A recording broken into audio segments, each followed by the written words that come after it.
ఇదే కదా నీ కథ ముగింపులేనిదై సదా సాగదా. ఇదే కదా నీ కథ ముగింపులేనిదై సదా సాగదా.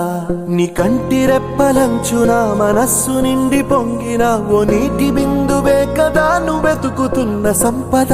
ఒక్కొక్క జ్ఞాపకానికి 100 ఏళ్ల ఆయువుందిగా, ఇంకెన్ని ముందు వేచనో అవన్నీ వెతుకుతూ పదా. మనుష్యులందు నీ కథ మహర్షిలాగా సాగదా.